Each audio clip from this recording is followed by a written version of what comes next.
Hello there, everyone, and welcome back to Mortis FM, a Star Wars podcast. I am Grayson, one of your hosts. I am not Grayson. I am Cole, the other host. Grayson, today we are talking about Bad Batch Season 3, Episode 5, The Return. The return of what, exactly? Well, we're about to get into it. Right now. Yeah, right Bad now. Batch. The return of Mortis FM for their newest episode. The newest episode. I do want to go ahead and at least preface this. I know that we get our episodes out a little bit later than everybody else does with their reactions and things like that. So I just want to apologize for that. But just unfortunately with our schedules, it's just not realistic for us to be able to get the episodes out during the week. So I hope you enjoy them at the tail end of your weekends, regardless. But anyway, Cole, what did you think of The Return? I thought it was great. Like, I'm just gonna, make a small little summary of it. I think it was a great kind of reintroduction to the group dynamic that we've got going on. And similar to the last episode, I think that it is, again, something that one might consider filler, but also serves the narrative in a very satisfying and purposeful way. So, I don't think there's no lost time here. I think it was a great episode for building back up our relationships, and overall, I really enjoyed it. I thought it was very personal. It was a very intimate episode, honestly. Yeah. I mentioned last week how I view Bad Batch in kind of a D&D type manner. I view that with a lot of the Star Wars television shows in general, as it feels kind of like, whether it's Mando with him and Grogu and whatever recurring character it is, and Ahsoka with their party of characters. But with the Bad Batch specifically, it feels kind of like a party in a tabletop RPG game. And and this was definitely like an adventure of the week, but it had a very deep purpose, like you said, and it really focuses on Crosshair, who I really feel like is kind of the heart of this season in a way. Oh yeah, He I mean, not to say that he hasn't been the heart of a lot of the other seasons, but this one, like, there's a lot on him, and we get a lot of focus on him. And like you said, his reintegration into the Batch and just them starting to kind of get back to that point of what we saw them all the way back in season 7, of course, missing a member, with Tech being gone, which is kind of is very bittersweet. But yeah, let's with that. I mean, I share the exact same thoughts that you do, so I don't need to expound on that any further. But why don't we go ahead and start kind of going through the plot little by little and giving our thoughts? Yeah, by all means. So with this episode, where do we start? It's somewhere where I did not expect for us to start, which was on Pabu. On Pabu, we start with, from what I remember correctly, with Omega waking up in the ship and the Marauder. And this is a really cool, just kind of fresh perspective of, like, she's waking up and she's not in that cramped little bed anymore on Tantus. And she's actually holding her I believe it's called a Tuca is what her little thing is called. And she's not holding the straw one anymore. She's holding her real one that's on the ship, and there's this nice just sun ray of light kind of hitting her face as she wakes up and gets like the best sleep of her in forever, is what she says. Yeah, this thing that I had kind of noted to myself, like right as that scene started, I was like, there is an immediate parallel here. As opposed to her waking up on Mount Tantus, the color scheme was very cold, very sterile. But with her waking up on the Marauder, it's very warm, and it's just a very peaceful awakening. And also, I totally forgot, because I had rewatched some of season 1 just because I was in the mood for it. That her little stuffed animal was Wrecker's beforehand, and I had forgotten about that. Really? Yeah, like when they get back to their room in season 1, episode 1, like Wrecker like goes over to his bed and he picks up the little thing and starts messing with it. That's so cute. Yeah, that's just so cute. I was like, oh, he gave that to her. That's so sweet. Yeah, Wrecker cares a lot about Omega, you can tell. Dude, Wrecker's really I don't know, like he's kind of the rock of the group this time around. Yeah, I agree. He's kind of their baseline in a way. Like, he has so much humanity to him. And people kind of compare the Bad Batch to the Ninja Turtles. where Hunter's Leonardo and Crosshair is Raph and Tech is Donnie. Some people have said that Echo is Casey Jones in a weird way, where he's kind of like this addendum. I'm like, sure, but then Wrecker is kind of your Michelangelo, and he's I don't know why. The way I said Michelangelo, this is such a deep reference for any of my Spider-Man people. Like, I just always think of Uncle Ben going like, "Hey, Michelangelo." Oh, yeah. Anyway, unlocked a core memory within your soul for a moment there. I listen. I live on Star Wars references and I live on Spider-Man references, and you do too. We also live on Batman references. I just live off of references. That's like 50% of my dialogue. We were saying before this episode, we were like, dude, we have so many inside jokes and references. Like, I cannot even keep track, like, how many we have. But I wonder sometimes how insufferable it is for someone to hang out with both of us at the same time. Because we'll just say stuff and it almost feels like a different language, Well, I've been there where like we'll hang out with our mutual friend. This is a side tangent, by the way, but feel free to tap in. I'll hang out with our mutual friend Jacob, and you guys have inside jokes that I've never heard of before, and it's like, oh, this is just the thing, Because then he's also the other side where like we have inside jokes, and he's like, what, And so we have to tap people into them. But anyway, yes. Wrecker, Michelangelo, kind of similarity in that, but speaking of Wrecker and Hunter, she wakes up and she comes out of her little room on the Marauder, and we see Wrecker and Hunter drinking coffee. Like the dads they are. they've got some space calf, it seems. Yep. And he's like, how'd you sleep? And she's like, best sleep I think I've ever gotten, like, in my life, Yeah. And it's just, you can tell it's a nice it's like Omega has awoken from a nightmare, right? Like she's now at this semblance of peace. I'm so glad that she's back with them already, because even those couple episodes where she was on Tantus, like, it was just kind of viscerally making me upset. Yeah.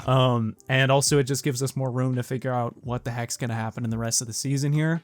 But yeah, she asks them where Crosshair is, and she ends up finding him practicing his shots with AZ down by the beach. Which his tremor seems to be getting worse, because according to AZ, Crosshair's accuracy was at like 50%, 50 or 53%, which as a soldier, especially with an alteration where he is really good at shooting, that's not good. Thing. Yeah.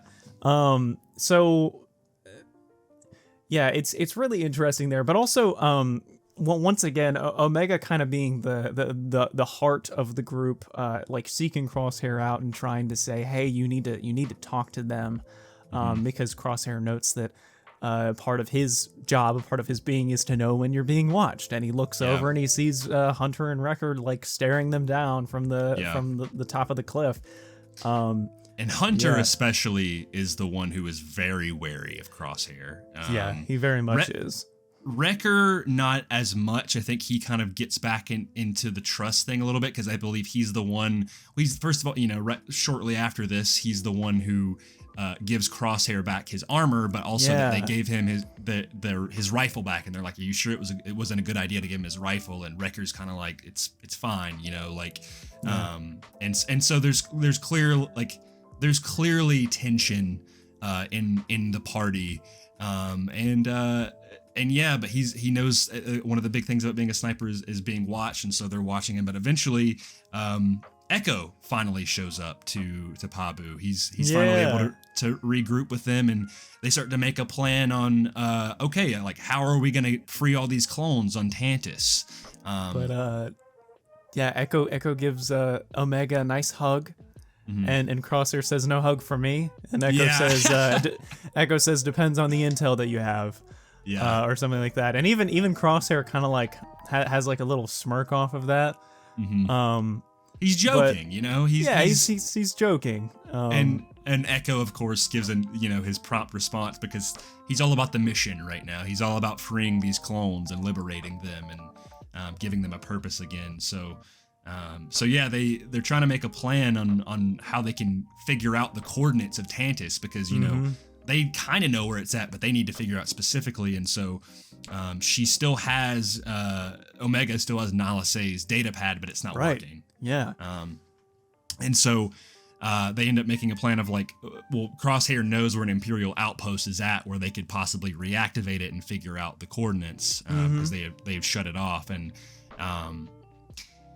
so yeah, we mentioned. Well, I guess before we get into that, they decide Hunter's like, okay, you know, I think originally they were gonna split the group up, where some of them were gonna stay there with Omega. I believe it was Hunter, Crosshair, and Echo were gonna go to the outpost. Right. Yeah, and Wrecker and Omega were gonna stay back, and Omega was very, very like, nope, we're not going to do that. And Hunter's like, I'm not losing you again. You know, we just got you back. And she's like, no, we all go together. Right. And so Wrecker. She kind of like impresses the importance on like how much important, or how important this mission is to her as well. Yeah. And also like Wrecker has a great trust in Omega, you know. Yeah. He counts her as one of the boys, you know. Yeah, I think Wrecker has kind of taken the mantle of the mom of the group from Tech. Yeah. I think he's kind of accepted that role. And also, speaking of Tech, there's like that moment when they're all at the table talking about the data pad, and I think one of them mentions that Tech probably would have been able to get it to work or something like that. And once they mention that, everyone just kind of looks despondent for a moment.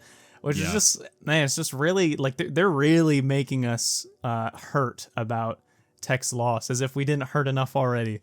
Yeah. Someone made a good point I heard recently. They were like, well, how did Crosshair find out that Tech died? Because he wasn't there, right? He was already, like, imprisoned by the Empire, and it was his message that they sent out for the batch to come to let them know what was happening. And it's like, that's a good point. Like, I don't know. And some people were like, I think it happened off screen, which, I mean, I think it did, but I could go at some people. I'm like, oh, I would have liked to have seen, you know, his reaction of when he finds. I'd really have to go back and check on when he is told, if he is told that Tech is killed. But I think I want to say he finds out through Hemlock. That's towards possible. The end. That's possible. I was thinking that maybe Omega might have told him. Yeah. But then again, I don't know if she would have wanted to do that. But I'm just trying to think. Did you remember a moment in season 2 where he finds out? No, Crosshair isn't told, I believe. Okay. As far as I know, he's not told. But like, I'm thinking that he knows while he's at Tantus, because like, if you think back on that first episode of season 3 where Omega passes Crosshair and Crosshair is like very sadly walking through the halls, I think he must have found out not too long before that time. Yeah. Because like, I think it would take a lot to make Crosshair really just kind of down on his luck, sad like that. And he very clearly misses Tech, as do all of them. But they're cleared for the mission. They're ready to go. And they present Crosshair with his old armor, which is it's really interesting too now, because this armor, it still looks pretty much brand new. Yeah. It's not scuffed like the rest of the guy's armor, because they've, you know, been through the ringer at this point. So it almost feels like a return to Crosshair's old self, not only thematically but also physically in the armor that has not been blemished or anything like that. I think that's very cool. Because the last time he wore it was the beginning of season 1, right? Like after that, like he changes his armor to that Imperial style armor, like in the premiere, if I'm not mistaken. Yeah. So they've held on to it for all that time. But yeah, he, like, the armor is it still fits him a little bit. But I think there's also a moment in here before he even gets his armor back that Omega and Crosshair are talking, and they're talking about Hunter's kind of demeanor towards him. Yeah. And he doesn't even blame Hunter for the way he feels, like the way Hunter is acting. I have it here in my notes that it says a lot about his character, that like he understands Hunter's perspective on not trusting him, you know? Yeah, I think what he specifically says is don't blame him, he's just worried about you. Yeah. Which is, it's really sweet that even from all of this animosity from Hunter, like he still cares about his brother. Like Crosshair's not like, yeah, I mean, I don't blame him, you know, I messed up. So yeah. But also in that same moment, I don't remember specifically what they say, but essentially their conversation ends with Crosshair being he says like, well, you're still a kid, and Omega says, well, I'm older than you, little brother. Yeah. Which he found to be funny. So True. yeah, I think it was in that moment that I kind of I made an internal note here that I wanted to just kind of bring up on the podcast, was that Omega really does just kind of have the caretaker role of the group, because even though like everyone really just kind of takes care and looks after her, it's her that's kind of talking all of her brothers through their emotions and helping them get what they need. And I just think that it's really sweet that she's looking out for all of them in this very interesting age dynamic here. Yeah. There's a lot of like, I think, back and forth between a lot of them trying to watch out for one another. But yeah, I mean, I feel like Omega is always the one trying to kind of, like you said, help them talk through their feelings. And especially in moments like these where there's a lot of tension, she's really kind of, and even Echo is like, you know, I mean, he's a little bit more of a bystander in it, but he knows, he's like, they're going to work it out. They'll be fine. Like he says that, he's like, give him time. Like, I think it implies that like, Crosshair and Hunter, this was actually pretty regular, that they were bickering, they would fight a lot. Yeah, just later on in the episode, he says, no blood this time. Which makes me wonder, like, did they like beat each other up in between these episodes or something? Just like going at it, bro. Yeah. But yeah, so they head to this Imperial outpost, which is one that is very familiar to both Crosshair and to us as the audience, and that is the outpost in which he committed his crime against the Empire and killed Lieutenant Nolan, and where Mayday lost his life. And it has been very much abandoned. Lieutenant Nolan, rip bozo. L, bro. Yeah. So they head back there, and they're trying to fit that, like the power has been kind of shut off, but there's these beacons that are kind of warding off this, you know, these well, from what we last saw, it was to ward off bandits, but it could be to something else. But yeah, it's basically been entirely snowed over, and so they're trying to get into the facility and get access to be able to get power for this terminal, or for this pad. Yeah. And then when they do that, they shut off the power to the beacon, or these kind of high frequency beacons that are warding off this whatever it is, which we end up later seeing. And so they end up, there's a whole lot of chaos happening, but they kind of end up splitting up, where Hunter and Crosshair end up having to kind of ward off the, or kind of standing by to keep up whatever is happening here. And then I believe it's Echo is working on the pad, he's on the terminal, and then Wrecker is trying to turn on the power. Am I getting that correct? So at this time, Echo is actually serving as lookout to keep an eye out for where this thing is. But I will say, before this happens, when they're messing with stuff while the power's on, Crosshair actually finds the helmets of Mayday and his troopers, and Hunter essentially like watches Crosshair just like very reverently just slowly pick up these helmets and just kind of put them in a neat order, like a memorial. And Crosshair doesn't, Hunter doesn't butt in. He's not like, what are you doing? You know, stuff like that. Like he just kind of walks away. And dude, like just seeing Crosshair like give that much respect to Mayday and those clones, I mean, it was just really it was pretty heart-wrenching for me to watch. You could tell that moment sticks with him very heavily.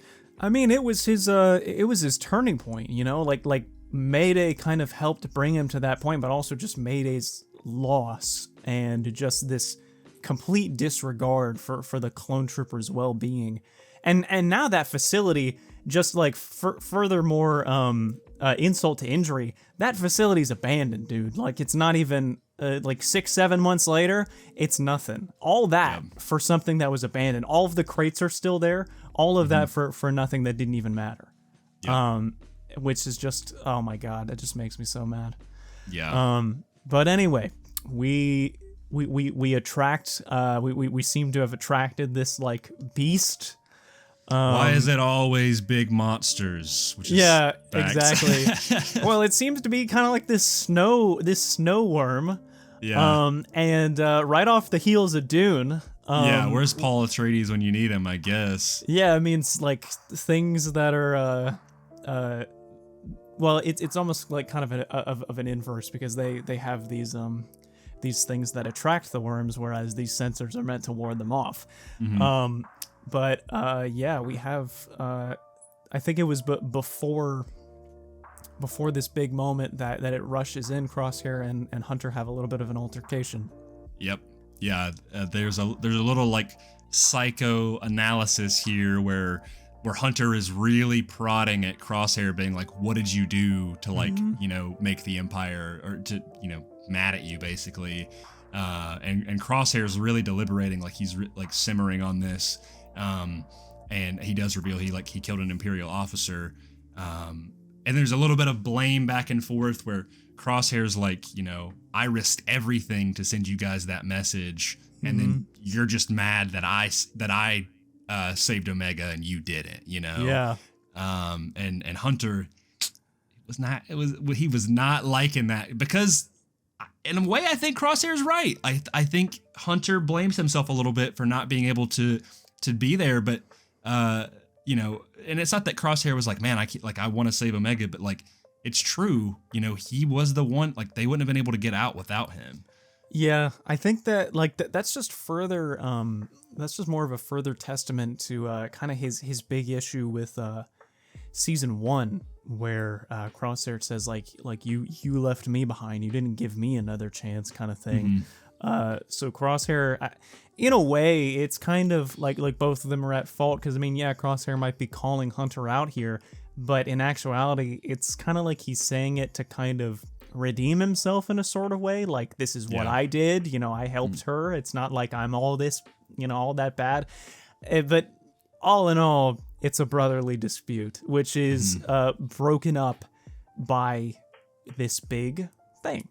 They're kind of brought together by this this intense moment where they get like this, and there's no time to bicker. We have to work together and get this mission done, get this worm out of here. Because if we don't lure it back out by the time those beacons are back on, we'll be trapped in here. And so even though they're arguing with one another, like you said, brotherly dispute, they have to kind of work together, and that's kind of what brings them through it. I feel like I'm forgetting something though at the end of their argument. Like they're about to throw hands, and then something happens. Well, I mean, I think like the last thing that's said is that I helped Omega and you didn't, basically. And then Omega and Echo and Omega, Echo, and Wrecker like start running out saying, "We have a problem." I'm pretty sure it ends with that, but they are forced to work together here. Crosshair, Hunter, and Batcher go off, and Hunter actually ends up falling through. And Crosshair immediately goes into, I'm worried about my brother mode. And so you can tell that, like, they still care about each other. And so Crosshair and Batcher start going from the top, whereas Hunter is going through these tunnels that the snow worms seem to have created. I think, I'm just going to go ahead and bring this up. I think it is so funny how basically Batcher at this point is Crosshair's dog. Like Yeah. Batcher is Crosshair's pet. Even though You know what? It's literally that meme, and I see it all the time of like dads when they're like, "No, we can't get a dog," Yeah. you know, and then they're like the only one, like they're always with the dog, right? Yeah, That's Crosshair's like, "Oh, leave Batcher." Now he's like, just yeah, petting Batcher. He's petting Batcher. He's like letting Batcher lead him through, and I think Crosshair having a quote unquote hunting dog is just really great and fitting for his character. That just works so well for me. But yeah, I don't really think there is all that much extra that happens during these action moments. Yeah, basically Crosshair ends up finding a point where Batcher sniffs out, and they find a point in the ice to outside to where they can pull Hunter back up, get the worm out, and then they make a break for it back to into the gate, or the gate, and then ward off the big snow worm. Yeah. And they get do they get the info that they need? I as far as I know, like Echo basically said it wasn't really anything concrete, but it helped. Like anything helped. They didn't get the location, but they got more. Yeah. Like in terms of like trooper placements and like shuttle schedules or something like that. Yeah. No schematics though. I don't think they found any schematics. Yeah. But honestly, I'll have to rewatch it to check. Yeah. But when they manage to turn the sensor back on and the worm gets away, they Crosshair and Hunter sit down, and Crosshair's petting Batcher, and they don't say anything, but they just give each other like this look of solidarity, and they nod, you know. Yeah. And the score in that moment was just really great. I just distinctly remember I love just this moment here. Yeah. And then we end up, mission complete, and we end basically with this nice little conversation between the two of them. So yeah, in this conversation, they're getting ready to depart the outpost, and Crosshair kind of comes clean to Hunter, and he's like, I've done things. I didn't know what I was getting into when I joined the Empire, and Hunter responds like, nobody really knows what was going on back then. Like I've done, I have regrets too, but all we can try to do is keep being better, right? Or keep trying to be better. And Crosshair just kind of simmers on that as he looks back up towards the mountain, and he sees the ice vulture, which is just a very powerful shot to kind of show, like, what he did for Mayday was kind of that symbol of he was trying to be better in that moment, right? And that's almost in a weird way kind of like how Morai is representative of Ahsoka at pivotal decisions. Like that ice vulture is very, whether it represents Mayday or whether it represents Crosshair, or you can really kind of take it in a bunch of different ways. I think it's very symbolic of the change in Crosshair, Yeah, I think a lot of it feels like reminiscent of just kind of his guilt, perhaps. Because every time we've seen it, it's always been like circling over him or like kind of following him. But this time we see it flying away to the mountains over the sunset, right? And so I think it's just a big change here. And Hunter says, the last thing that he says is, and who knows, there might be a chance for us yet. Which with that line, that really makes me think maybe they won't die. I hope. I don't know. Or they will in very sacrificial, heroic fashion. Because here's the thing. Did you notice this? That they could just leave, but they're shoveling snow as if like they're taking stuff from this outpost. And from what we know, at the outpost, wasn't it just a bunch of armor and gear and stuff like that? It's almost like they're taking it to be able to provide to the clones, right? Like they're gearing up for something. Because initially when I first thought, I was like, oh, well, I was like, is he burying the bodies of the clones? Like, but no, there's no, like, it's so covered in snow, there's no way. But like, there's trails of not only from the worm going underneath the snow, but there's also trails of them like from the the base of like they've been lugging stuff in, like putting stuff up in the ramp, because they notably also didn't take the Marauder, they took Echo's ship, which is a lot bigger of a cargo vessel. Yeah, see, here's the thing. Next week, we're not going to have one. We're gonna have 2 episodes next Let's week. go! And I'm just gonna say, I think we're gearing up for Tantus, because these 2 episodes are called Infiltration and Extraction. Oh, okay. So I think we're getting ready to, squad up on Tantus pretty soon, which, like, if that's true, I mean, what's gonna happen here? I don't know. We got to think of like all the things possible that of characters we have not seen in this season yet, and a big one. I'm pretty sure we saw Gregor at one point in the trailer. Another one is Wolf. And then we've also got our bounty hunters as well as Asajj Ventress. There's a lot of characters that need to show up that haven't shown up yet. Yeah. And these 2 make me think Wolf, maybe? Something to do with him? But there's also the mysterious armored guy, right? The Clone X guy. We still need Cody to roll up. I mean... Yeah, it's got to happen, right? Like, it has to. If he doesn't show there's up, still so much, dude. Like, I'm still so excited, right? Yeah, it's gonna be wild, man. But I mean, next week is 2 episodes, so it's gonna be an event, I'm sure. Like, this is a big thing that's going on. So, is it technically mid-season? Not quite yet, I don't think. Well, we're on episode 5, so we'll be at episode. Actually, I do think it will be mid-season. I know in a couple weeks as well, we'll also get another double episode week. So that'll be right. Will be a little bit interesting. I think there's a total of how many episodes this season? 16. There's 15. 15. So we're about to enter episodes 6 and 7. So not quite at the halfway point. I think it'll be 2 episodes, and then we'll get 1 episode, and then we'll go back to 2 episodes again. I think, right? I'm just looking at these episode names, man. What do we have left? Go out and list out the title of the episodes, because I'm curious. I want to speculate more. All right. If you don't want to hear these title names, they don't seem like spoilers, but if you don't want to hear them, skip a couple minutes ahead. Either way, these episode names, the 2 next week are Infiltration and Extraction. The week after that, we have Bad Territory. The week after that, we have The Harbinger and just The Harbinger. And then the week after that is another 2 episodes, which is Identity Crisis and Point of No Return. And then Juggernaut, and then Into the Breach, Flash Strike, and the last one, which is The Cavalry Has Arrived.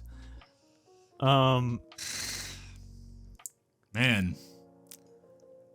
The Juggernaut thing I know is tied to that one shot we saw in the trailer where they're on the Juggernaut, right? The thing with all the wheels.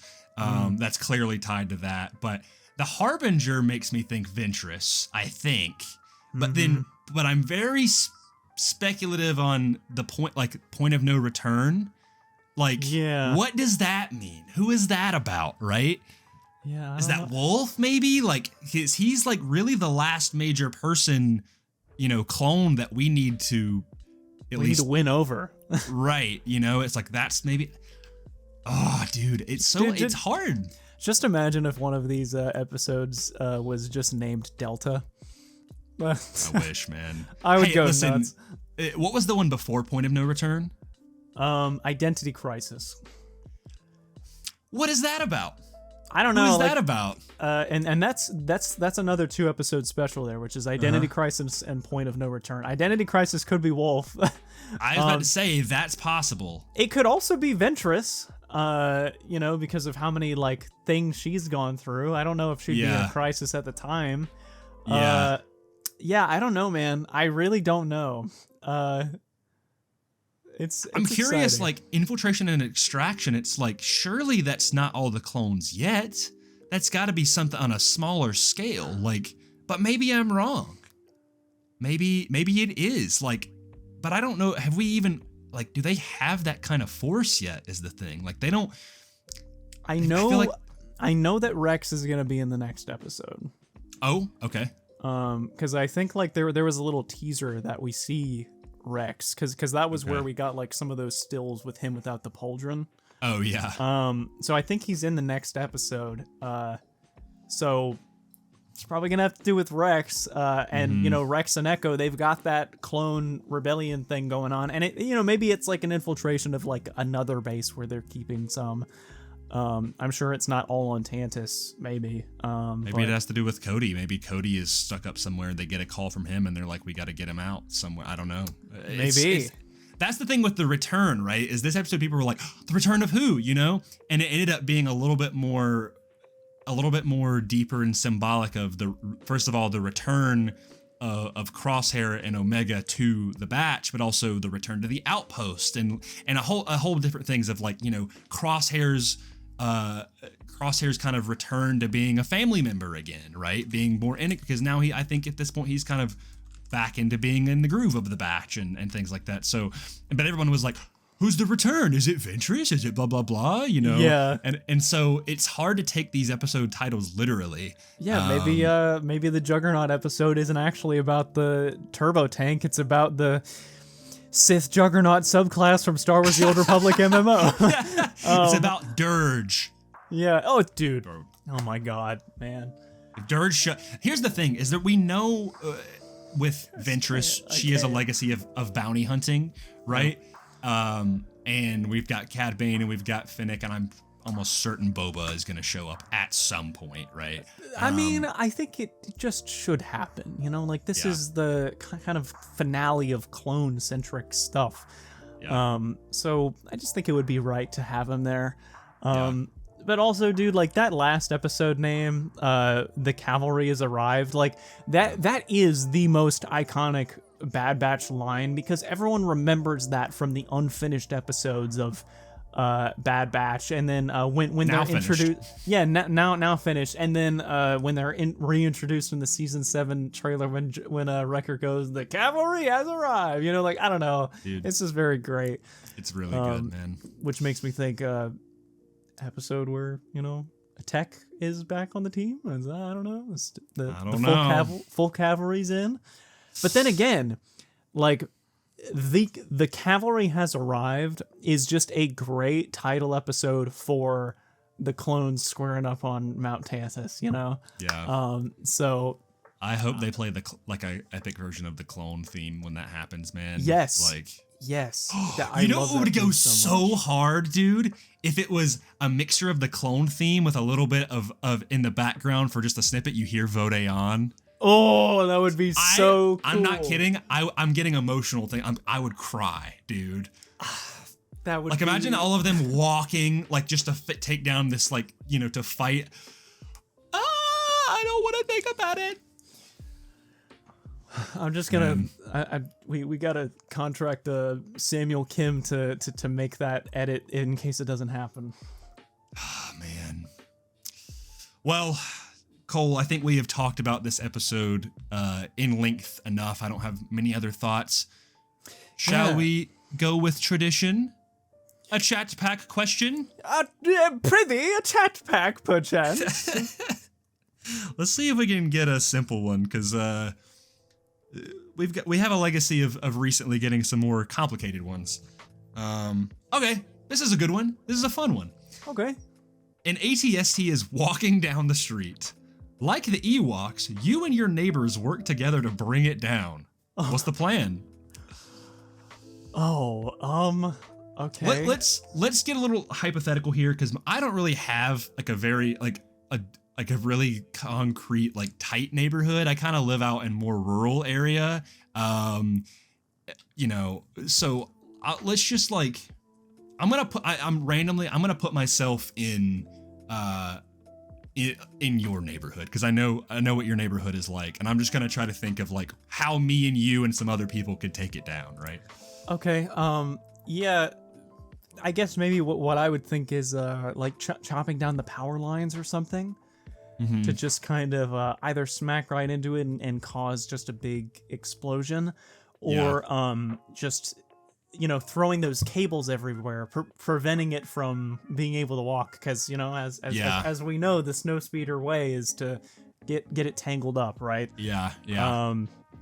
I think that would be a good start. I also think possibly I know near where you're at, there's some marshier lands. Yeah.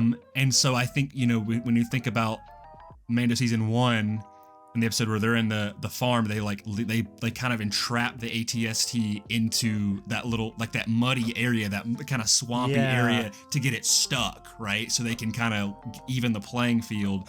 I think possibly kind of trying to guide it and lead it to a point where it's like really wet and murky. But then the question is, what do you do after that? Because then it can just look at you and shoot you, Yeah, that's true.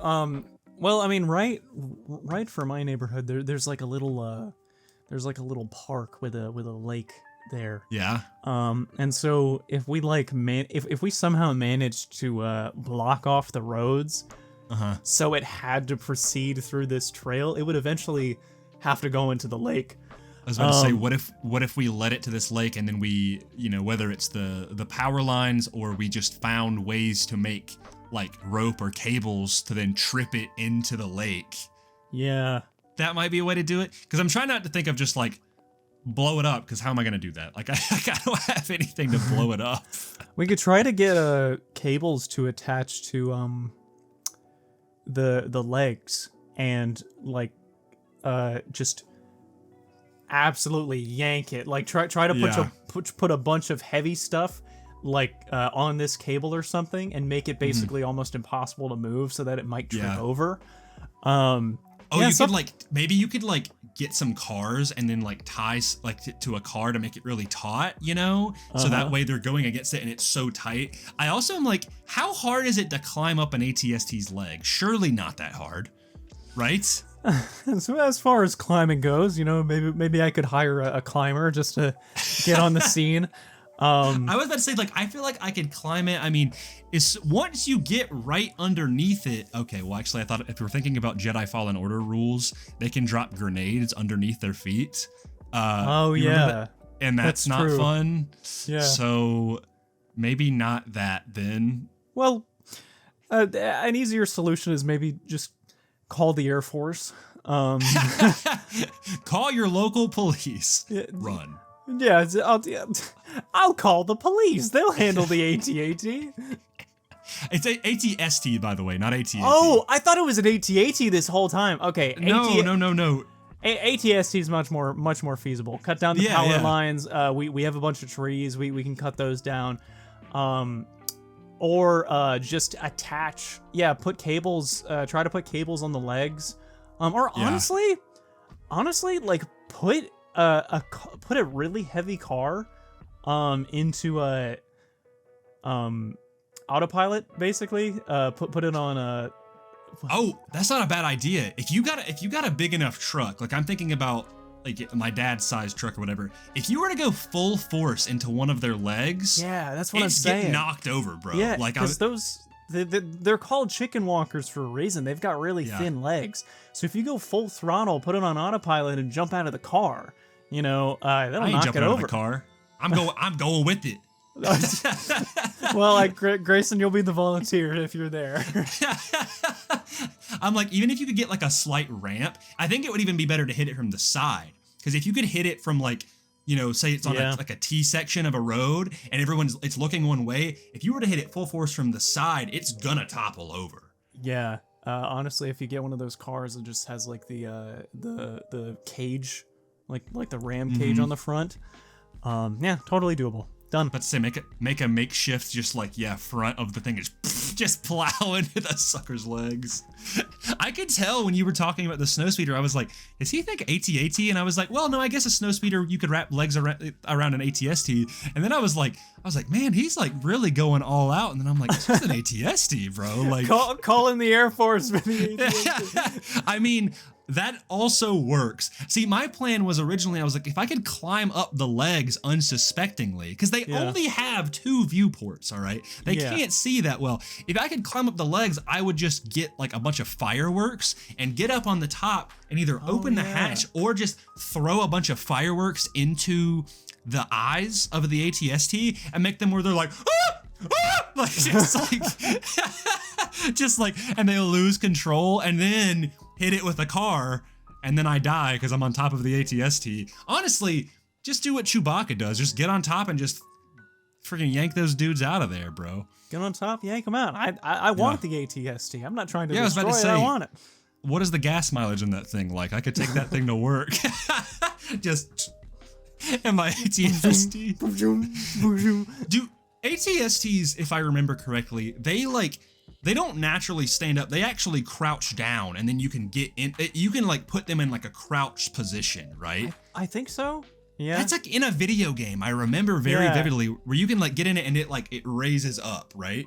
Yeah, because it's the purpose for those legs, right? So they can kind of like crouch down like that. Yeah, because their legs they don't go forward, they bend backward, right? Like a chicken's. Yeah. And so they like collapse down and then raise up. So I was just thinking, I was like, how hard does it actually take to get into an ATST? But either way, you think if you parked with an ATST, you would need like a parking pass?